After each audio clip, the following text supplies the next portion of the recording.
લોકસભાની ચૂંટણીને આડે હવે ગણતરીના દિવસો બાકી છે ત્યારે પરસોત્તમ રૂપાલાની ટિપ્પણીનો વિવાદ રાજ્યપાલના ક્ષત્રિયો માટે અસ્મિતતાનો સવાલ બની ગયો છે અને ભાજપે રૂપાલાની ટિકિટ ન કાપતા ક્ષત્રિયો ભાજપ વિરોધમાં આવી જઈ ઠેર ઠેર ક્ષત્રિય અસ્મિતા સંમેલનો યોજી રહ્યા છે, જેના અનુસંધાને બનાસકાંઠા જિલ્લાનું ક્ષત્રિય અસ્મિતા સંમેલન આજે ડીસા ખાતે વંદના પાર્ટી પ્લોટમાં યોજાયું હતું, જેમાં સમગ્ર જિલ્લામાંથી મોટી સંખ્યામાં ક્ષત્રિય સમાજના આગેવાનો, વડીલો, યુવાનો ઉપસ્થિત રહ્યા હતા।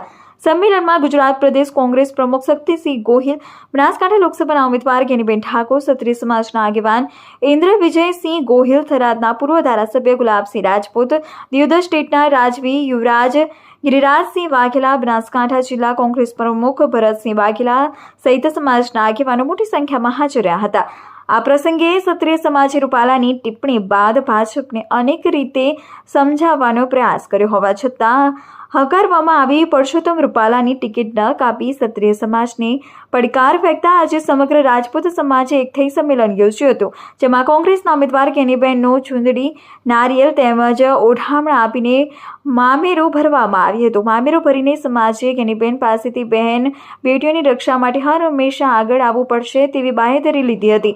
આ પ્રસંગે ગેનીબેન ઠાકોરે ક્ષત્રિય સમાજ વચ્ચે ગર્જના કરતા જણાવ્યું હતું કે સમગ્ર જિલ્લાના ક્ષત્રિય સમાજે મને ચૂંદડી ઓઢાડી તે ઇતિહાસ બન્યો છે, અત્યારે સમગ્ર સમાજ મારી સાથે હોવાથી ભાજપ ગામડાઓમાં મીટિંગ પણ કરી શકતો નથી। એક બાજુ CR પાટીલનું નેતૃત્વ છે તો બીજી બાજુ ક્ષત્રિય સમાજના આગેવાન શક્તિસિંહ ગોહિલનું નેતૃત્વ છે। ભાજપના આવા જુવાળ વચ્ચે પણ એક ગરીબની દીકરીને હરાવવા વડાપ્રધાનને આવવું પડે તેવી સ્થિતિ બનાસકાંઠામાં ઊભી થઈ છે।